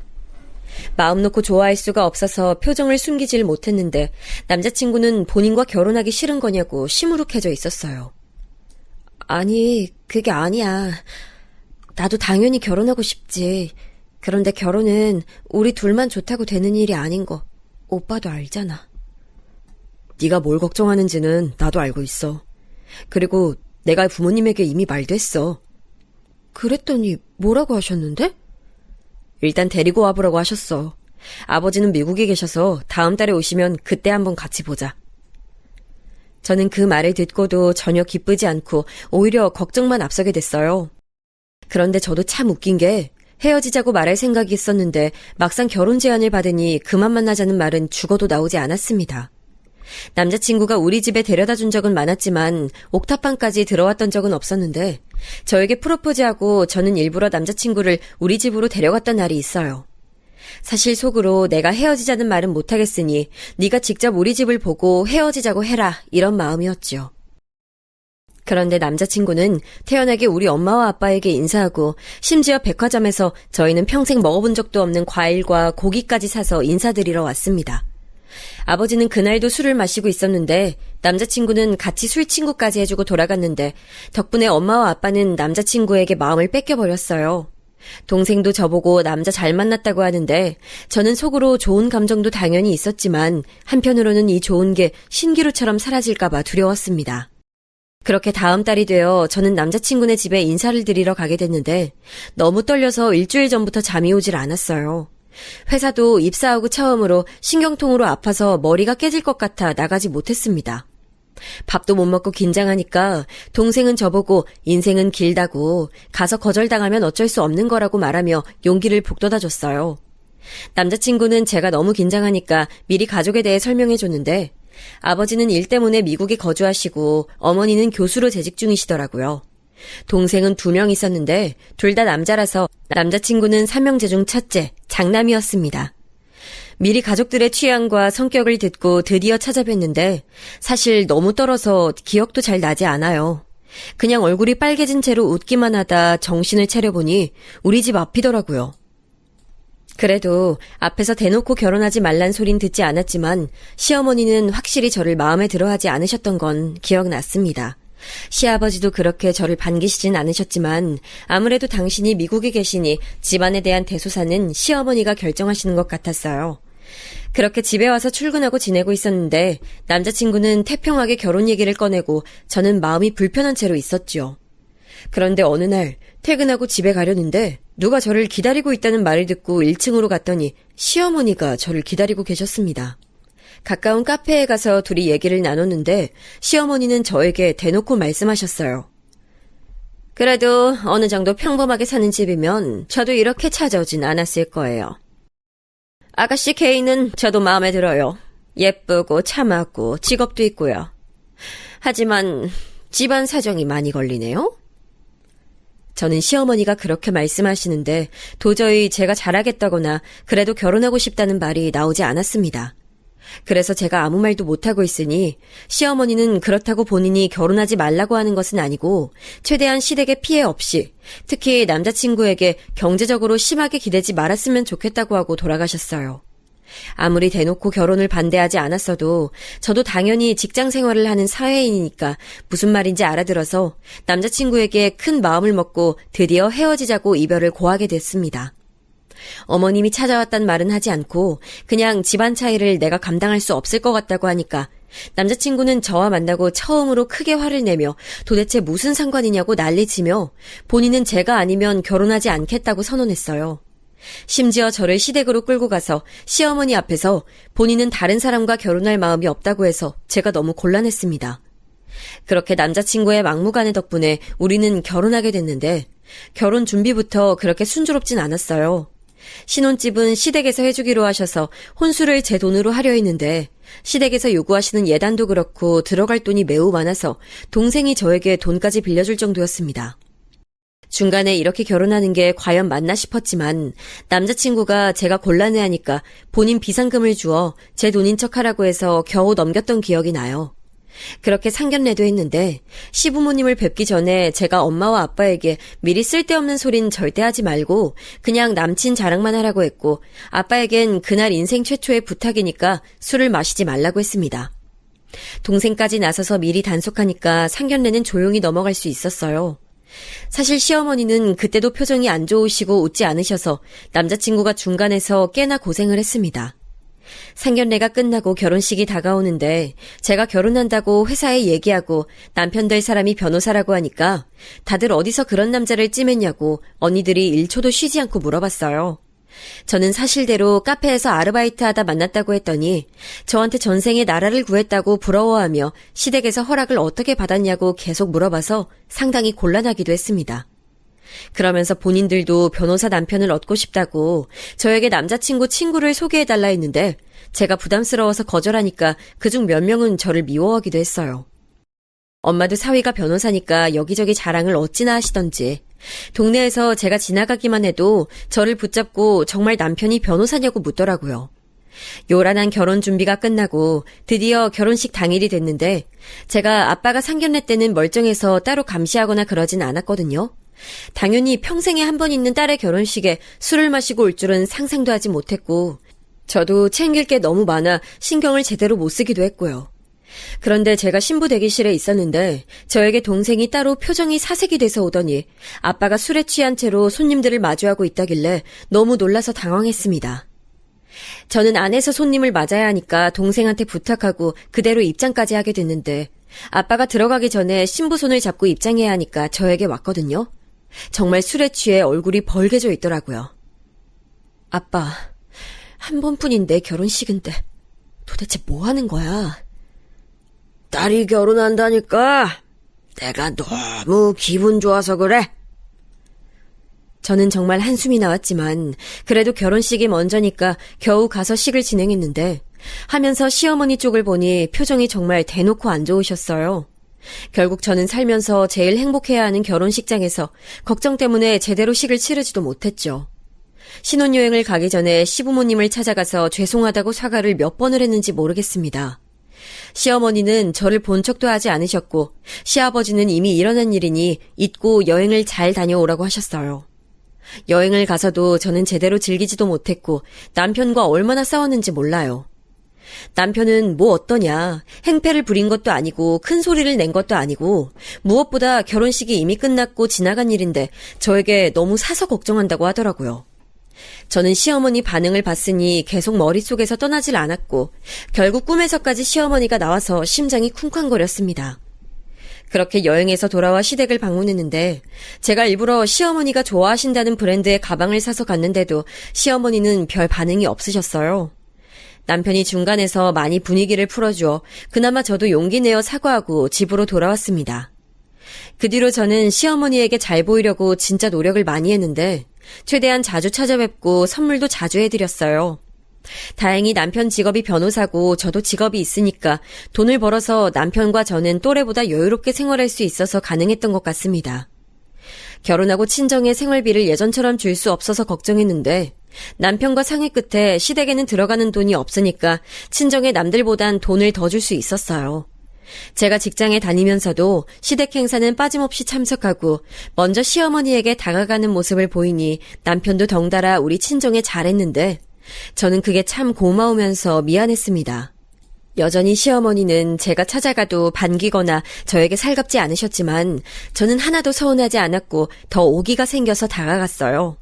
주말에 남편이 일 때문에 너무 바쁘면 시댁에 가서 시어머니 앞에 앉아 회사 얘기도 하고 사는 얘기도 하고 그랬는데 처음엔 귀찮아하시고 언제 가니 하던 시어머니가 어느 순간 제가 가니까 직접 커피도 주시고 그러는 모습에 시어머니가 나쁘신 분은 아니라는 생각이 들었어요. 제가 이렇게 말하니까 남편은 아무래도 삼형제를 키우느라 여자를 대하는 게 어려워서 그럴 수도 있다기에 그 뒤로는 꽃도 사서 가져가고 맛있는 빵도 사서 딸처럼 대하니까 그 뒤로는 점점 저에게 마음을 여시더라고요. 그러다 어떤 결정적인 사건이 발생하게 됐는데 그날은 시어머니가 잠깐 밖에 나가셨던 날이었습니다. 저는 시댁에서 혼자 기다리고 있었는데 그날 막내 시동생이 집에 있었어요. 그런데 제가 도착하고 둘이 얘기할 때까진 괜찮았는데 갑자기 시동생이 형수님 하면서 방에서 뛰쳐나오더라고요. 놀라서 보니까 코에서 코피가 너무 많이 나와서 저도 급하게 지혈하고 있었는데 갑자기 시동생이 정신을 잃는 게 아니겠어요. 원래 몸이 약하다는 것은 이미 저도 남편에게 들어 알았지만 사람이 제 눈앞에서 정신을 잃은 것을 저는 태어나서 처음 보았기에 너무 놀랐는데 하필 또 집에 저 말고 다른 사람이 없어서 급하게 구급차를 불렀습니다. 그런데 정말 안 좋은 일은 왜 겹치는 건지 우리 시댁 앞 도로가 공사 중이라 돌아오려면 시간이 더 걸린다고 저에게 직접 갈 수 있으면 직접 가라는 거예요. 하는 수 없이 남편에게 급하게 말해서 오라고 하고 저보다 키가 머리 하나는 더 큰 시동생을 끌고 집 밖을 나섰는데 남편도 도로가 공사 중이니 못 들어오고 시동생은 아직도 정신을 못 차리고 저도 기절할 것 같았지만 시동생을 최대한 업고 큰 도로로 나왔습니다. 사실 지금 다시 하라고 하면 절대 못할 것 같아요. 그때는 무슨 힘이 나서 그 큰 시동생을 키도 작은 제가 겨우 끌고 나왔고 큰 도로에서 응급차를 타고 응급실에 갔는데 의사가 진짜 딱 2분만 늦었어도 심각한 상황이 왔을 거라고 말하더라고요. 남편과 시어머니도 나중에 와서 그 소리를 듣고 저에게 연신 고맙다고 하는데 특히 시어머니가 울면서 저에게 어떻게 시동생을 옮겼냐고 하시는데 저는 그냥 머쓱해서 어쩌다 보니 그렇게 됐다고 하니 계속 저에게 고맙고 미안하다고 하셨습니다. 시동생도 나중에 눈을 뜨고 저에게 형수님이 없었다면 본인은 죽었을 거라고 제가 생명의 은인이라고 하더라고요. 저는 당연히 해야 할 일을 했던 건데 시댁 식구들이 다 저보고 대단하다 하니 머쓱하고 쑥스러웠는데 시어머니는 이 사건 이후로 저를 딸처럼 여기시기 시작하셨습니다. 그 뒤로는 제가 찾아가면 웃으면서 맞아주시고 저에게 인생에 도움이 되는 말도 많이 해주셔서 얼마나 감사한지 모르겠어요. 그리고 제가 결혼하고 아이가 생기지 않아 고생이 많았는데 저에게 오히려 조급하면 아이가 겁먹어서 오지 않으니 마음을 편하게 먹으라고 다독여주셨어요. 시어머니 직업이 교수님이셔서 아는 게 정말 많으신 분이라 대화를 하다 보면 배우는 게 많아 저도 싫지 않았고 남편도 저와 어머니 사이가 워낙 좋으니 기뻐했습니다. 그러다 결혼하고 2년쯤 되었을 때 우리 친정아버지가 돌아가시게 됐는데 저는 아버지를 그렇게 좋아하지 않았는데도 돌아가시니까 슬픔에 잠식되어 정신을 차릴 수가 없더라고요. 생각보다 빨리 가셔서 당황하기도 했고, 돌아가시는 날까지 술을 드셔서 참 아버지답다고 생각하기도 했고, 아버지 인생이 안타까웠습니다. 예상치 못한 사고 때문에 평생을 술로 달래며 살아갔던 아버지라 하늘에선 그렇게 좋아하시던 술을 마음껏 드시길 바랄 정도였어요. 그때 그리고 제가 회사에서 승진도 밀리고 개인적으로도 힘든 일이 많아 힘들 때여서 아버지까지 돌아가시니 도저히 일상생활이 불가했습니다. 그런 저를 제일 옆에서 누구보다 힘이 되어주신 것은 바로 시어머니였어요. 물론 남편도 저를 많이 신경 써줬는데 시어머니가 어르신이시니 현실적으로 도움도 많이 주셨습니다. 저는 그런 시어머니에게 너무 감사해서 빨리 정신 차리고 일상으로 복귀할 수 있었죠. 아직도 이때를 생각하면 시어머니에게 감사한 마음밖에 들지 않아요. 그리고 그런 시기가 지나고 저에게도 드디어 좋은 소식이 왔는데 바로 제가 임신을 하게 됐습니다. 심지어 쌍둥이요. 우리 집엔 쌍둥이가 없었는데 남편 집 쪽에 쌍둥이가 있다고 하더라고요. 쌍둥이라 몸이 무거워서 다니던 회사는 그만두게 됐고 집에서 열심히 태교하는데 시어머니는 제가 유난히 임신하고 과일을 많이 먹으니까 백화점에서 과일 바구니를 몇 번을 보내주셨는지 몰라요. 덕분에 저는 풍족한 태교를 할 수 있었는데 시어머니는 심지어 우리 친정어머니한테도 과일 바구니를 보내주셨습니다. 엄마도 얼마나 좋아하셨는지 안 그래도 시댁에 잘하고 있었지만 더 잘하라고 계속 저에게 이런 시댁 만나는 것도 복권 당첨보다 훨씬 어렵다고 하셨어요. 막달에는 배가 불러 숨쉬는 것도 힘들었는데 남편이 옆에서 많이 돌봐줘 버틸 수 있었습니다. 그렇게 쌍둥이를 출산했는데 딸 쌍둥이였고 일란성이었어요. 시어머니는 당신이 아들만 있어서 내심 속으로 딸을 바랐었다고 좋아하셨습니다. 쌍둥이를 키워보신 분이 있으시면 아실 텐데 쌍둥이 육아는 배로 예쁘고 사랑스럽지만 배로 힘들어요. 당연히 제가 낳은 자식들이니 예쁜 것은 분명 맞지만 현실적으로 너무 힘들어서 저는 임신으로 인한 살이 아이들 키우며 바로 빠졌습니다. 남편이 아무리 저를 도와줘도 변호사라 일이 워낙 많으니까 현실적으로 힘들더라고요. 그런데 그걸 또 시어머니가 아셨는지 용돈도 두둑하게 주시고 본인도 우리 집에 오셔서 많이 도와주셨습니다. 제가 밤새 잠을 자지 못했을 것 같다고 저에게 당신께서 아이들을 볼 테니 어서 자라고 하시고 이유식도 손수 만들어 오셨어요. 친정엄마도 당연히 저를 많이 도와줬는데 그러다 보니 두 분도 예전보다 가까워지셨죠. 그래서 남편은 퇴근하고 집에 오면 여자들밖에 없다며 우스갯소리를 하기도 했습니다. 그렇게 아이들을 양가의 도움을 받으며 키웠고 그 사이 시동생들도 결혼하게 됐어요. 몸이 좋지 않았던 막내 시동생이 먼저 결혼했고 바로 다음 해에 둘째 시동생까지 결혼했습니다. 그래서 시어머니가 혼자가 되셨으니 적적하실 것 같아 저는 아이들을 데리고 시댁에 자주 방문했는데 시어머니는 저와 아이들이 갈 때마다 너무 반겨주셨어요. 아이들 이름이 아름다운인데 이름 그대로 아름답다고 저에게 보석들을 낳았다고 좋은 말씀도 많이 해주셨습니다. 그러다 보니 저도 시어머니에게 잘하게 됐는데 시동생들이 결혼했다고 했잖아요. 제 밑으로 동서들이 들어왔는데 제가 너무 시어머니랑만 잘 지내면 부담스러울 수도 있으니 동서들에게 다가가려고 노력을 많이 했어요. 동서들을 만날 때마다 제가 먼저 말을 걸고 잘 지냈냐고 하고 했는데 생각보다 쉽지 않았습니다. 동서들은 비슷한 시기에 결혼해서 둘이 통하는 게 많았는지 저를 제외하고 둘이 만나는 날도 많았어요. 그래도 저는 저만 아이들이 있기도 했고 그럴 수도 있다고 하며 넘겼습니다. 그렇게 아이들이 유치원도 졸업하고 초등학교에 입학하게 되었는데 그때쯤 제가 집에만 있으니 몸이 무겁고 또 사회생활이 그립더라고요. 남편이 충분한 돈을 벌어와도 종일 집에서 아이들과 남편만 기다리니까 자신을 잃는 것 같은 기분이 들어 저도 취업을 알아보기 시작했습니다. 그러다 친동생의 권유로 집에서 가까운 보험회사를 알게 되었는데 왠지 해보고 싶은 마음이 들더라고요. 남편에게 말했을 땐 사실 좋은 반응은 아니었어요. 굳이 왜 나가서 일해야 하냐, 본인이 버는 돈이 부족하냐, 혹은 가게를 하나 열어준다고 하더라고요. 하지만 저는 아버지가 갑자기 돌아가시기도 했고 제가 아이들을 키우며 워낙 보험에 관심이 생겨서 꼭 거기서 일하고 싶었습니다. 그래서 결국 회사에 출근하게 됐는데 오랜만에 출근이라 설레는 마음이 가득했어요. 영업은 처음 해봤는데 제가 생각보다 소질이 있다는 것도 알게 되고 그동안 남편이 부족하지 않게 돈을 벌어왔고 또 전혀 생활비나 들어가는 돈에 눈치를 주는 편은 아니었어도 제가 막상 돈을 벌게 되니 뿌듯함도 커서 좋았습니다. 실적이 많으면 돈을 많이 버는 구조여서 제가 직접 하나부터 10까지 영업을 해야 했는데 처음엔 당연히 힘든 일도 많았지만 점점 쌓여가는 실적을 보며 하루하루 힘을 낼 수 있었어요. 무엇보다 집에 들어가면 토끼 같은 우리 딸들과 든든한 남편이 저를 지켜주니 힘들어도 견디게 됐습니다. 일하다 보니 전보다 시어머니를 자주 찾아뵙지 못했는데 제가 일을 시작하고 친정엄마가 아이들을 봐주셨거든요. 엄마도 나이가 드셨으니 밖에서 일하는 것을 제가 원하지 않아서 엄마를 집으로 부르고 제가 밖에 나가서 일하게 된 거라 시어머니를 예전처럼 자주 찾아뵙진 못했습니다. 주말에 가려고 해도 제가 영업을 하니까 주말에도 고객을 만나는 날이면 가지 못했고 시댁은 명절이나 가족들 생일 때나 겨우 가게 됐어요. 제가 갈 때마다 죄송하다고 하면 시어머니는 무슨 소리냐고 밖에서 돈 버는 것이 얼마나 힘든데 저보고 오히려 대단하다고 해주셨죠. 제가 시댁에 자주 가지 못하는 동안 동서들은 차례로 임신하게 됐는데 결혼도 1년 차이로 하더니 임신은 심지어 기간이 겹쳐서 둘 다 같은 연도에 아이를 낳았어요. 둘째 동서는 아들이고 셋째 동서는 딸이었는데 저는 동서들의 출산을 축하하려고 백화점에 가서 아기 옷들도 사주고 장난감도 물려주려고 했습니다. 그런데 동서들은 쓰던 것은 싫다 해서 새로 사주기도 했어요.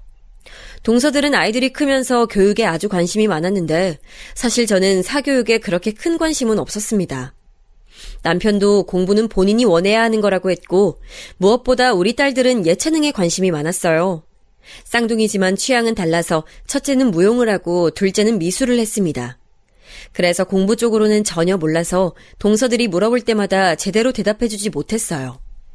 그리고 우리 아이들이 어릴 때와는 차이가 꽤 나니까 더 좋은 것을 고르라는 의미였는데 동서들은 제가 일부러 가르쳐주지 않는다고 착각한 것 같았습니다. 형님, 어머님이 영어 유치원 그때 보내주시지 않았어요? 아, 근데 그건 어머님이 알아보시고 등록도 해주셔서 몰랐어. 정말 저는 어머니가 알아서 유치원을 알아보시고 원비까지 다 내주셔서 몰랐는데 동서들은 제가 정보 공유를 해주지 않는다고 생각했던 것 같아요. 오해를 풀려고 노력도 했지만 이미 견고하게 굳은 마음들이라 저는 어쩔 수 없이 물러섰습니다. 그리고 최대한 부딪히지 않으려고 노력하며 제 일에 집중하려 애썼어요. 그러면서 저는 가정에 소홀해지는 것은 더 싫어서 새벽부터 일어나서 최대한 제 손으로 밥하고 빨래하고 했습니다. 친정엄마가 오셔서 도와주시긴 했지만 그래도 우리 집이고 무엇보다 엄마가 고생하시는 게 싫었어요. 열심히 일하다 보니 남편은 저에게 부담 가지지 말고 너무 무리하지 말라고 했는데 전 그 말이 되게 고맙게 느껴졌습니다. 그리고 실제로 영업하는 게 저랑 너무 잘 맞았어요. 밖에 나가서 사람들과 대화하고 각자 사는 얘기를 들으며 보험에 관해 얘기하는 게 오히려 스트레스를 받는 게 아니고 즐거워지기 시작했고 그렇게 제가 일을 하니까 영업량이 많아져서 회사에서도 저를 믿어주기 시작했습니다. 제가 실적이 좋으니까 회사에서는 동기부여 차원으로 해외여행도 보내준 적이 있었는데 그때 남편도 겨우 시간을 내어 태국에 다녀왔었는데 그게 우리 가족의 첫 해외여행이었고 너무 좋더라고요. 이렇게 보상도 적절하게 받으니 저도 더 의욕이 생겨서 열심히 일하기 시작했고 결국 마침내 보험왕이라는 소리까지 듣게 됐습니다.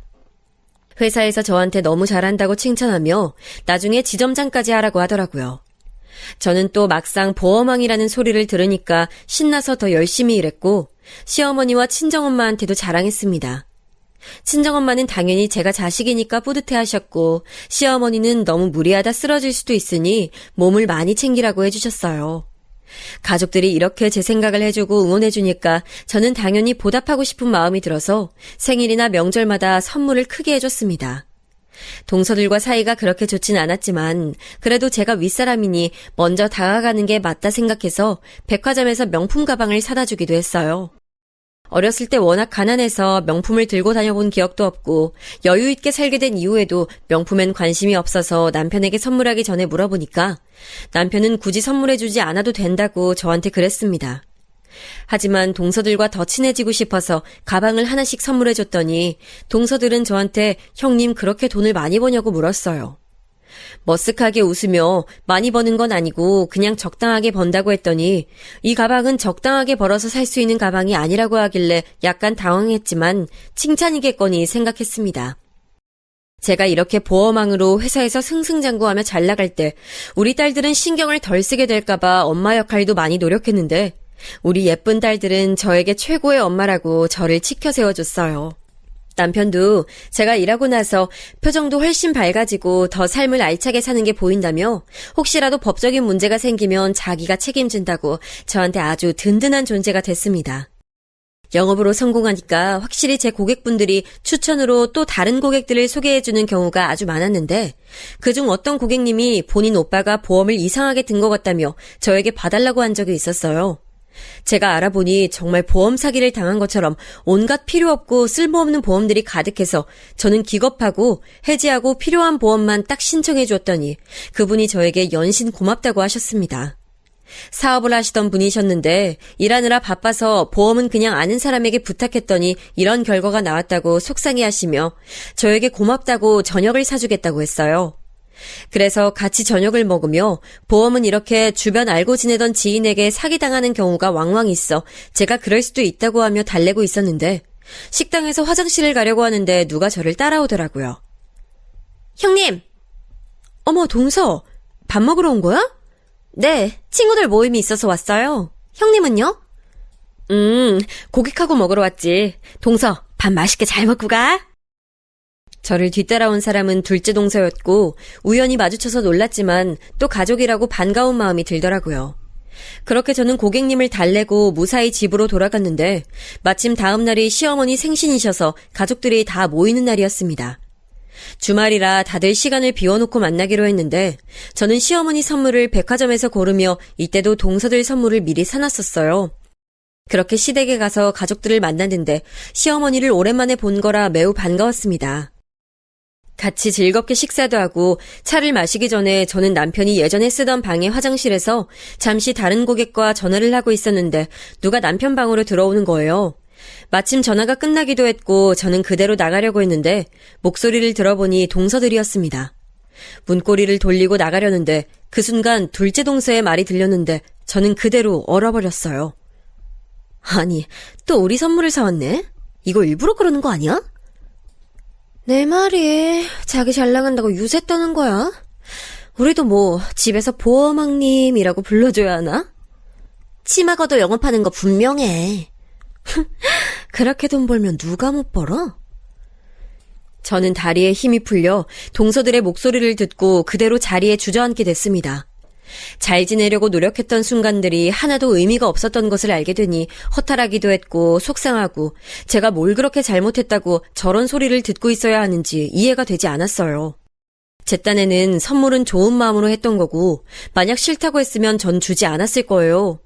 그런데 줄 때마다 받아놓고는 뒤에서 저를 두고 저렇게 말하는 동서들을 보니 속상해서 눈물이 나와서 결국 화장실에서 혼자 수건에 얼굴을 묻고 소리 죽여 울었습니다. 동서들은 그렇게 저를 욕하더니 방을 나갔고 저 혼자 물을 틀고 우는데 성인이 되고 그렇게 운 적이 있을까 싶을 정도로 눈물이 나왔어요. 제가 하도 방에서 나오지 않으니 남편이 저를 찾아왔는데 저는 겨우 진정했다고 생각했었는데 남편 얼굴을 보니 또 눈물이 나와 남편을 붙잡고 울었습니다. 남편은 놀라서 왜 그러냐고 했는데 저는 전날이 하필 또 시어머니 생신이셔서 분위기를 망치기 싫어 나중에 얘기해야겠다 생각하고 고객하고 마찰이 있어서 그랬다고 하니까 남편은 자기가 법적으로 혼내주겠다고 하더라고요. 와중에 그런 남편이 든든해서 겨우 울음을 멈추고 진정하고 다시 거실로 나갔는데 동서들은 제가 소파에 앉아도 본 척도 안 했습니다. 시어머니가 저한테 요즘 회사 일은 어떠냐고 해서 그냥 담담하게 맨날 똑같다고 하니 시어머니는 저에게 몸 건강이 최고라고 무조건 몸을 챙겨가며 일하라고 하셨어요.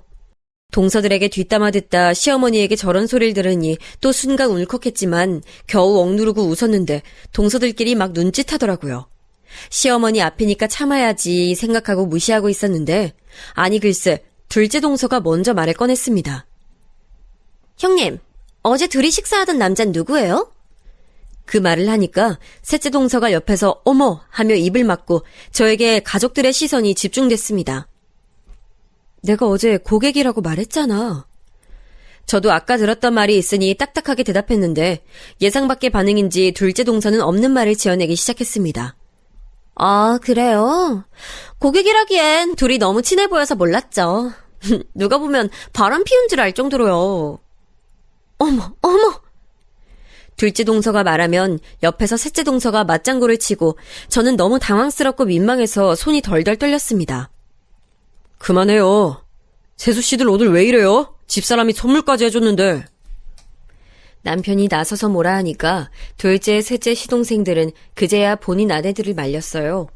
그런데도 둘째 동서는 계속 아니 혹시 모르니까요 이러면서 입을 멈추지 않았습니다. 계속 시어머니 쪽을 보며 이르는데 딱 봐도 제가 맘에 안 드니까 이간질하는 거였죠. 시어머니는 가만히 눈을 감고 계시다 조용히 일어나셨는데 동서들은 본인들의 의도가 맞아떨어졌다고 생각했는지 그대로 둘이 눈을 마주치며 웃었습니다. 저는 시어머니를 따라가야 하나 생각했는데 남편이 제 손을 꼭 잡고 동서들에게 왜 그러냐고 대신 뭐라 하고 있어서 겨우 진정하려고 노력했어요. 그런데 갑자기 시어머니가 방에서 핸드폰을 가지고 나오시더니 동서들에게 폭탄 선언을 하셨습니다. 너희 둘이 나이트 같은 거 다 알아. 누가 보면 불륜? 그건 너희를 두고 하는 말 아니니? 당장 이혼해! 하시며 시어머니는 핸드폰을 꺼내 사진을 보여주셨는데 누가 봐도 동서들이었어요. 시동생들은 깜짝 놀라 저게 뭐냐고 따졌고 동서들은 얼굴이 새빨개진 채로 아무 말도 하지 못했습니다. 첫째 며느리가 그동안 너희한테 선물을 몇 개를 했는데 내가 옆에서 볼 땐 어쩜 너희는 고맙다는 소리도 안 하니? 보는 나도 민망하던데 결혼을 얼마나 잘못했으면 저런 여자들을 아내라고 같이 살아! 이혼해! 시어머니가 화를 내시니 동서들은 본인이 잘못했다며 말 그대로 시어머니의 바지가랑이를 붙잡고 빌기 시작했습니다. 시동생들도 당황해서 이게 뭐냐고 따졌고 저는 사실 그날 시어머니가 그렇게 화내시는 것을 처음 봤어요. 결혼 전에 저를 반대하실 때도 큰 소리 내며 화냈던 때가 없던 분인데 동서들이 얼마나 미웠으면 저러셨을까요? 저는 그런 시어머니를 보며 든든한 마음도 들고 무엇보다 감사했습니다. 그 사단이 있고 나서 시어머니는 저에게 미련하게 뭘 그렇게 사실도 아닌 내용을 들으며 쿡 참고 있냐고 저는 성격이 너무 착해서 탈이라고 하셨어요. 어머니 생신이시니까 저만 참으면 될 일이라고 생각했죠. 감사해요. 내가 언제 한 번은 얘기하려 했는데 내 생일에도 저러는 걸 보니까 참을 수가 있어야지. 괘씸해서 진짜. 그 뒤로 시어머니는 더 충격적인 좋은 소식을 알려주셨는데 바로 저와 남편에게 미국으로 가자는 내용이었습니다. 시아버지가 계신 곳으로 시어머니는 교수직을 은퇴하시고 갈 예정이었는데 저희 부부와 아이들도 데려가고 싶다고 하셨어요. 그렇게 되면 저는 회사를 그만두어야 해서 당신도 강요하는 것은 아니고 제 선택이라고 하셨는데 저는 그 얘기를 듣자마자 승낙했습니다. 제가 어릴 때 가난해서 항상 유학생들을 부러워했는데 우리 딸들이 미국에서 공부할 수 있는 아주 소중한 기회를 날릴 순 없잖아요. 남편도 당연히 동의했고 그래서 우리는 미국으로 건너가서 몇 년 살다 올 계획입니다. 이 얘기를 듣자 동서들은 시어머니에게 본인들이 다 잘못했다고 더 싹싹 빌었는데 동서들은 아이들 교육에 관심이 많아 시아버지가 계신 곳에 누구보다 가고 싶어 했거든요. 그런데 그 기회를 저한테 주니까 둘 다 난리가 났지만 시어머니는 진짜로 이혼당하고 싶지 않으면 조용히 하라고 단칼에 거절하셨습니다. 둘이 나이트에 갔던 것을 어떻게 알았냐고 하니까 너무 많이 가서 시어머니 지인이 알아보시고 연락이 왔다고 했어요. 둘째 시동생은 진지하게 이혼하려고 남편에게 상담까지 했지만 아무래도 아이가 있으니까 이혼이 쉽지 않잖아요. 이혼은 없던 걸로 하긴 했지만 그 뒤로는 동서들이 아무 소리도 못하고 오히려 제 눈을 피하고 있답니다. 저는 남편에게 사실은 그때 들었던 말이 있다고 하며 말하니 남편은 크게 분노하며 본인이 직접 동서들에게 다시 연락해서 앞으로 우리 부부 앞에서 말도 하지 말라고 만약 거슬리게 하면 그날 했던 말들 다 시부모님에게 말하겠다 하니 둘이 기겁하며 알겠다고 했다고 하네요. 동서들은 당연히 제가 안에 있던 것을 몰랐겠죠. 그래도 아무리 눈에 보이지 않아도 그런 저질적인 말을 하면 안 되지 않을까요? 그래도 어찌 마무리가 잘 됐고 저는 덕분에 남편과 미국에 가서 살 준비로 아주 바쁘게 살고 있어요. 결혼 전부터 많은 일이 있었는데 결국 이렇게 좋은 결과가 나와서 요즘 얼마나 뿌듯한지 모르겠습니다. 제가 그만두고 미국에 간다니까 회사에서는 안타까워하며 언제든지 돌아오면 다시 와달라고 하더라고요. 제가 그렇게 일할 수 있었던 것도 가족들 덕분이라 시어머니와 친정엄마에게 특히 고마운 마음이 듭니다. 친정엄마도 같이 미국에 가자고 시어머니가 말씀하셨는데 엄마는 한국이 좋다며 거절하셨고 동생은 본인이 이제 엄마를 돌보겠다고 저에게 마음 놓고 갔다 오라고 했어요. 시아버지는 우리가 미국에 간다고 하니까 너무 기대하고 있다고 우리가 올 날만 기다리고 계신다고 했습니다. 우리 딸들도 미국에 유학 간다니까 벌써 신나서 너무 좋아하고 있어요. 여기까지가 제 사연이었고요. 끝까지 들어주셔서 정말 감사합니다. 저는 쓰면서 재밌었는데 여러분도 즐겁게 들어주셨으면 좋겠습니다.